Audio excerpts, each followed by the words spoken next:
नमस्कार बच्चों। हम बात कर रहे थे साहित्य के इतिहास के काल विभाजन की और उसके नामकरण की। कल के व्याख्यान में हमने काल विभाजन को देखा और इसके साथ ही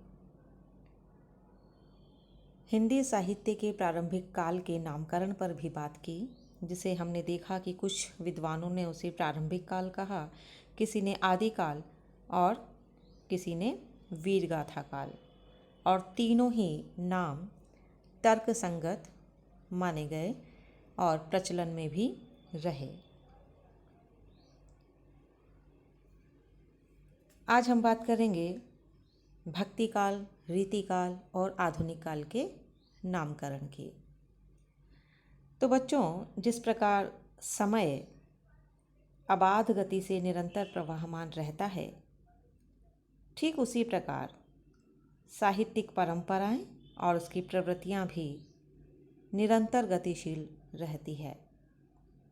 और ये भी सत्य है कि साहित्यिक प्रवृत्तियों में कभी किसी विशेषता का विकास होता दिखाई देता है तो किसी अन्य समय के साहित्य में पूर्व की वो विशेषता हास्योन्मुख हो जाती है और कोई अन्य विशेषता विकास पा जाती है। तो हिंदी साहित्य का इतिहास भी इन्हीं विकासोन्मुख और हास्योन्मुख विशेषताओं से सदैव घिरा रहा है। इस साहित्य में कभी वीरगाथाएं लिखी गईं तो कभी भक्तिपरक साहित्य और कभी रीतिपरक रचनाएं। तो आधुनिक काल में भी इन्हीं विविध प्रवृत्तियों से साहित्य का विकास हम देखते हैं। हिंदी साहित्य का इतिहास लगभग 1000 वर्ष पुराना है और भक्ति काल का जब प्रभाव दिखाई देता है हमें, जब वीर गाथाओं की प्रवृत्ति का ह्रास होने लगा और 1375 ईस्वी के बाद साहित्य में हमें भक्तिपरक प्रवृत्ति की और रचनाओं की बहुलता दिखाई देने लगी। तो इसी से प्रारंभिक जो इतिहासकार हैं साहित्य के, जॉर्ज ग्रियर्सन, उन्होंने अपने the modern vernacular literature of Hindustan में इस युग के काव्य को हिंदी काव्य का स्वर्ण युग माना और भक्तिकालीन साहित्य को धार्मिक काव्य के रूप में अभिहित किया। उनके बाद मिश्र बंधुओं ने इस काल को मध्यकाल कहा और इसकी सीमा का रेखांकन संवत 1445 से 1680 निर्धारित किया। लेकिन इसके पश्चात आचार्य रामचंद्र शुक्ल ने इस विवेचित काल में रचित साहित्य में जब भक्ति की प्रवृत्ति की प्रमुखता देखी तो इस मध्यकाल को उन्होंने भक्ति काल की संज्ञा से अभिहित किया और इसकी समय सीमा संवत 1375 से 1700 संवत तक मानी। और यह जो आचार्य शुक्ल का विवेचना है वो लगभग सभी के द्वारा मान्य मानी गई। रामकुमार वर्मा और गणपति चंद्र गुप्त ने इसे पूर्व मध्यकाल के नाम से अभिहित किया है। तो हम देखते हैं बच्चों कि भक्तिकालीन साहित्य के परिदृश्य पर जो विद्वान आलोचकों ने मत प्रस्तुत किए हैं वो ये स्पष्ट करते हैं कि भारतीय इतिहास, साहित्य और संस्कृति के क्षेत्र में एक नए युग की शुरुआत हो चुकी थी और भक्ति काव्य धारा नई दिशा की ओर उन्मुख हो चुकी थी। तो इस प्रकार से इस काल का नाम भक्ति काल माना गया। इसके पश्चात 1700 संवत से 1900 संवत तक का जो समय है उसमें रीतिकालीन प्रवृत्तियों की प्रमुखता को देखकर विद्वानों ने, समीक्षकों ने इसे रीतिकाल की संज्ञा से अभिहित किया। जहाँ तक रीतिकाल का प्रश्न है बच्चों, विभिन्न विद्वानों ने विभिन्न नामों से इस रीतिकाल को परिभाषित किया है। विश्वनाथ प्रसाद मिश्र ने रीतिकाल को श्रृंगार काल के नाम से अभिहित किया है। मिश्र बंधुओं ने इसे अलंकृत काल कहा।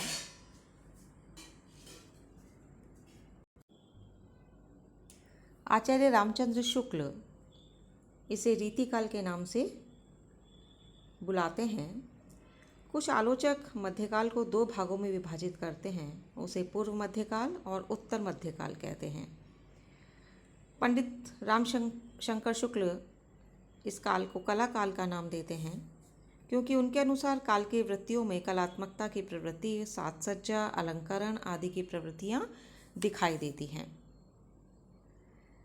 लेकिन रीतिकाल को अलंकृत काल कहना युक्ति संगत प्रतीत इसलिए नहीं होता, क्योंकि यदि हम इस साहित्य पर विहंगम दृष्टि डालें तो पाएंगे कि उत्तर मध्यकालीन साहित्य में कविता का मात्र अलंकरण ही नहीं किया गया, या यह कविता मात्र अलंकारों से ही श्रृंगारित नहीं हुई, अपितु जो अन्य काव्यांग हैं उनको भी इस काव्य में यथोचित स्थान प्राप्त हुआ है।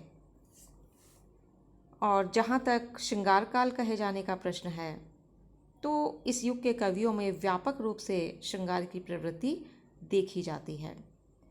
स्वयं आचार्य रामचंद्र शुक्ल ने, जिन्होंने इस काल को रीतिकाल नाम दिया है, वो भी इस समय की कविता में श्रृंगारिकता की व्यापकता को स्वीकार करते हैं। डॉक्टर नगेंद्र के मतानुसार भी रीति निरूपण और आचार्यत्व के प्रदर्शन की दृष्टि से इस काल को रीतिकाल ही मानते हैं वो भी। तो इस तरह से रीतिकाल के नामकरण पर कोई एक निश्चित मत रखना चाहे तो हम इस निष्कर्ष पर पहुंचते हैं कि चूंकि इस काल में व्यापक रूप से रीति निरूपण की प्रवृत्ति रही, इसलिए इसे यदि रीतिकाल कहा जाता है तो वो युक्ति संगत है। आगे संवत 1900 से जिस काल का प्रारंभ माना जाता है उसे आधुनिक काल कहा गया। आचार्य शुक्ल गद्य की प्रधानता होने के कारण इस काल को गद्य काल की संज्ञा देते हैं, जिसका आरंभ संवत 1900 से उन्होंने माना है। इससे पूर्व मिश्र बंधुओं ने आधुनिक साहित्य को वर्तमान काल नाम से परिचित करवाया।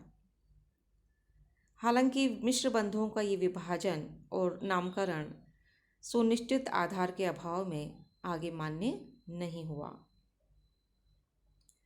तो बच्चों, ये बिल्कुल सही है कि आलोच्य काल में हिंदी गद्य का उद्भव और विकास एक महत्वपूर्ण घटना थी। इसी काल में खड़ी बोली हिंदी का विकास हुआ है। संवत 1900 से जब हम देखते हैं तो इसी क्रम में गद्य की बहुत सारी विधाएं यथा उपन्यास, कहानी, नाटक, निबंध, एकांकी, संस्मरण, रेखाचित्र आदि जो महत्वपूर्ण विधाएं हैं उनका विकास हुआ। लेकिन ऐसा नहीं है कि पद्य साहित्य बिल्कुल ही इग्नोर हुआ, बल्कि हम देखते हैं कि पद्य साहित्य की भी महत्वपूर्ण प्रवृत्तियों का विकास इस समय, इस युग में हमें दिखाई देता है।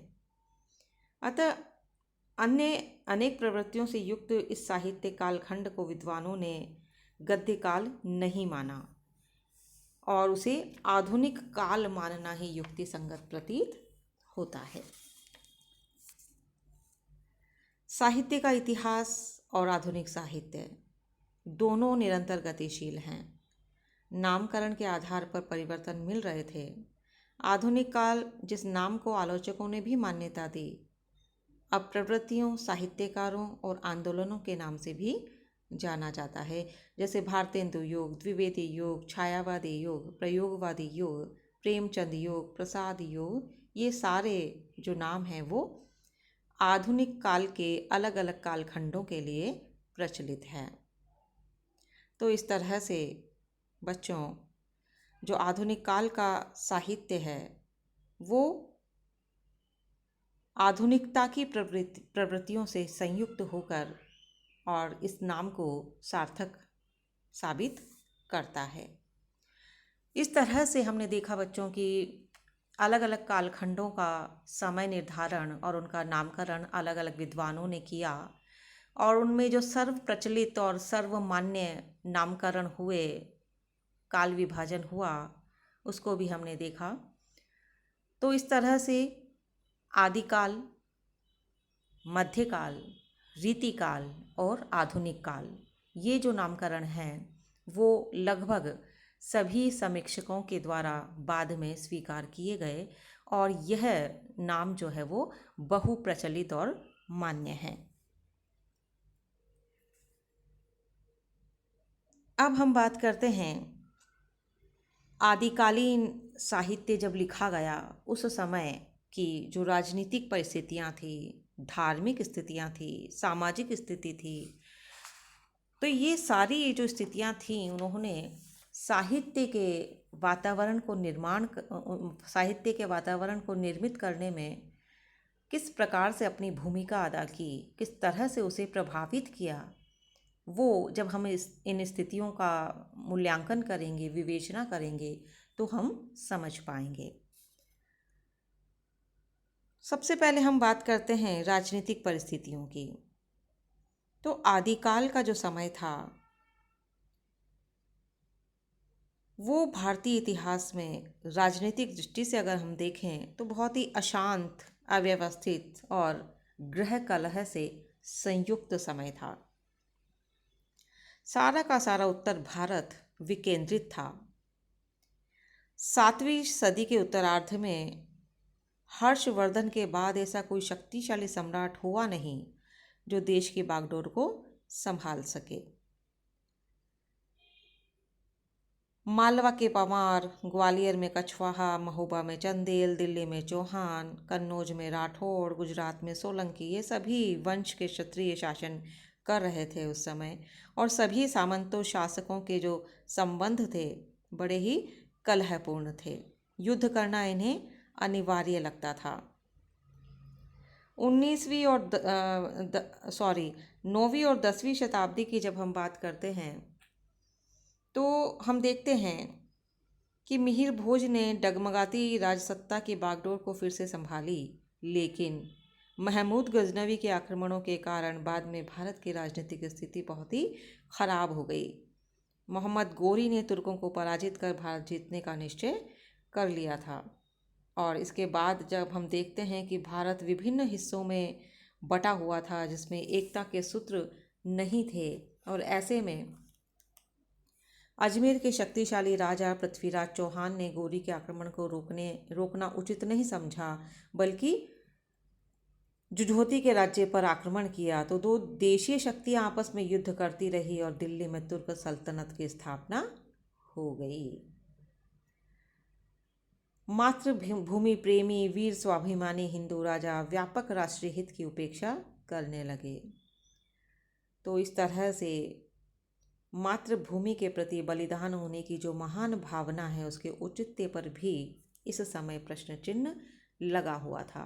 तो ऐसी स्थितियों में आदिकाल के साहित्य की सर्जना हुई, और जब हम देखते हैं कि उस समय के साहित्य में वीर गाथात्मक प्रवृत्तियों की प्रधानता यदि हमें दिखाई देती है तो निश्चित रूप से यह उस समय के जो राजनीतिक घटनाएं थीं, जो द्वेष था, कलह था, युद्ध का वातावरण था, उसी का प्रभाव माना जा सकता है। अब यदि हम बात करते हैं आदिकालीन धार्मिक स्थिति की, तो वो भी निरंतर बिगड़ती जा रही थी। धर्म अपने वास्तविक स्वरूप को खोकर आदर्शों से गिर चुका था। बहुत सारे धर्म अनेक रूपों में प्रचलित थे। वैदिक और पौराणिक धर्म के साथ बौद्ध और जैन धर्म के जो मतावलंबी थे वो भी आपस में संघर्षरत थे। तंत्र मंत्र, जादू टोना, ऊंच नीच, छुआछूत जैसे धार्मिक पाखंडों का प्रचार किया गया। धर्म के नाम पर अनेक पूजा पद्धतियां प्रचलित हो रही थी। तो इस प्रकार समाज का एक बहुत बड़ा हिस्सा जो गतिविधियां थी अधार्मिक टाइप की उसमें संलग्न हो गई थी। और इन्हीं धार्मिक आघातों को झेलते हुए समाज ने वैदिक धर्म के पुनरुत्थान के प्रयास से सुधार की उम्मीद पाई। तो इस तरह से धार्मिक स्थितियां भी आदिकाल में हम देखते हैं कि अच्छी नहीं थी। और राजनीति और धर्म का प्रभाव निश्चित रूप से सामाजिक स्थिति पर भी पड़ता है। तो जब हम बात करते हैं इस समय की सामाजिक स्थितियों की, तो उस समय का समाज बहुत सारी विसंगतियों और अंतर्विरोधों को झेल रहा था। दो स्पष्ट वर्ग समाज में बन गए थे, उच्च वर्ग और निम्न वर्ग। उच्च वर्ग भोग विलास में डूबा हुआ रहता, जबकि निम्न वर्ग गरीबी और दीनता का शिकार था।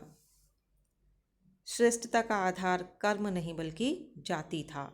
वर्ण व्यवस्था के नियम भी कठोर होते चले जा रहे थे। सामंती युग में नारी की दशा भी बहुत दयनीय थी।